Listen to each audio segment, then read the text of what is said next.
The great Indian Kapil షోలో తాజాగా ప్రముఖ దర్శకుడు అట్లీ పాల్గొన్నారు. తాను నిర్మించిన బేబీ జాన్ మూవీ ప్రమోషన్స్లో భాగంగా హీరో హీరోయిన్లను వరుణ్ ధావన్, కీర్తి సురేష్లతో కలిసి అట్లీ ఈ కామెడీ షోకి వెళ్లారు. ఈ సినిమా విజయ్తో అట్లీ తీసిన తేరీకి రీమేక్. ఈ సందర్భంగా హోస్ట్ కపిల్ శర్మ ఆయనపై జాత్యాహంకర వ్యాఖ్యలు చేశారు.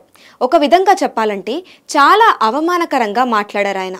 అట్లీని ఉద్దేశించి మీరెప్పుడైనా ఒక స్టార్ హీరోని మొదటిసారి కలిసినప్పుడు అట్లీ ఎక్కడ ఉన్నారు అని ఎవరినైనా మిమ్మల్ని ప్రశ్నించారా అని పరోక్షంగా ఆయన రంగు గురించి ప్రస్తావించారు. దీంతో కపిల్ శర్మకు దిమ్మ తిరిగేలా అట్లీ సమాధానమిచ్చారు. మొదట తాను కలిసిన స్టార్ డైరెక్టర్ ఏఆర్ మురుగదాస్ అని చెప్పి ఆయనకు ప్రత్యేకంగా కృతజ్ఞతలు చెప్పారు అట్లీ.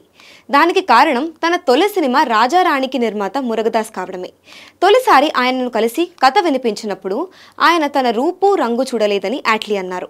కేవలం తాను కథ చెప్పిన విధానం, దానిపై తనకు ఉన్న నమ్మకాన్ని మాత్రమే ఆయన చూశారని తెలిపారు. అలా మనిషి రూపాన్ని బట్టి కాకుండా మనసును బట్టి అంచనా వేయాలని అట్లీ హోస్ట్ కపిల్ శర్మకు గట్టి కౌంటర్ ఇచ్చారు. అది విన్న కపిల్ నవ్వుతూ కవర్ చేసుకున్నారు. ఈ వీడియో ఇప్పుడు బయటకు రావడంతో కపిల్ శర్మపై సర్వత్రా విమర్శలు వెల్లువెత్తుతున్నాయి. షోకి పిలిచి ఇలా అవమానించడం ఏంటని ఆయన తీరు పట్ల పలువురు మండిపడుతున్నారు. కామెడీ పేరుతో మనిషి వ్యక్తిత్వాన్ని, రూపురేఖలను కించపరచడం తగదని హితవు పలుకుతున్నారు.